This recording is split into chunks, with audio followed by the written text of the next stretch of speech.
लड़का यह मानने को तैयार नहीं था कि वह दूसरे स्थान पर है और वह इतना उत्साहित था कि उसने अपने सहपाठी से स्वर्ण पदक छीन लिया। पता चला कि अभी अभी शिक्षक अंतिम परीक्षा परिणाम घोषित कर रहे थे और उन्होंने शीर्ष 3 विद्यार्थियों को मंच पर बुलाया। वह लड़का जो हमेशा प्रथम स्थान पर रहता था, स्वाभाविक रूप से उनमें से एक था। ज्याओपांग तीसरा स्थान पाकर बहुत खुश था। हालांकि जब लड़के की बारी आई तो उसने घबराहट में गहरी सांस ली और फिर शिक्षक से पदक पहनने में मदद करने के लिए कहा। लेकिन जब उसने आंखें खोली तो यह देखकर हैरान रह गया कि वह दूसरे स्थान पर था और शिक्षक उसके बगल वाली लड़की को स्वर्ण पदक देने वाला था। लड़का एक क्षण के लिए घबरा गया और फिर उसने स्वर्ण पदक छीन लिया जो उसका नहीं था। शिक्षक ने उसे सख्ती से यह कहते हुए लड़की को वह उपहार लौटाने को कहा कि यह वह सम्मान नहीं है जिसका वह हकदार है। हालांकि लड़का ऐसा करने के लिए तैयार नहीं था और शिक्षक के निर्देश पर जमीन पर गिर पड़ा। यह देखकर कि हर कोई उसकी ओर उपहास भरी नजरों से देख रहा है और शिक्षक उसके करीब आता जा रहा है, लड़का डरने से खुद को रोक नहीं सका। वह एक एक कदम बढ़ाकर निकास की ओर बढ़ा और भाग गया। वह पागलों की तरह गलियारे में भागा, लेकिन शिक्षक एक भयानक राक्षस में बदल गया और उसका पीछा करता रहा। लड़का घबराकर बाथरूम में छिप गया और आखिरकार दरवाजा बंद करने के बाद राहत की सांस ली। फिर उन्होंने अपनी छाती पर लगा रजत पदक उतार दिया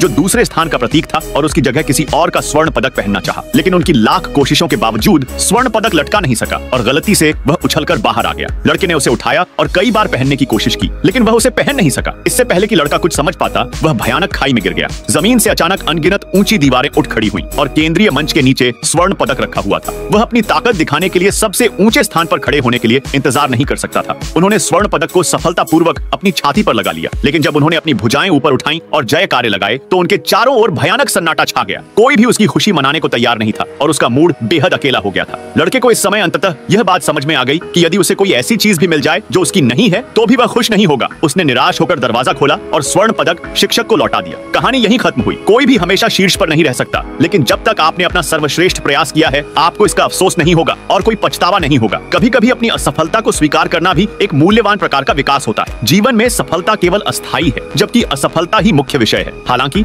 असफलता का सामना कैसे किया जाए, यह बात लोगों को अलग अलग प्रकारों में विभाजित करती है। सच्ची परिपक्वता का अर्थ पूर्णता की खोज करना नहीं है, बल्कि अपनी कमियों का सामना करना है।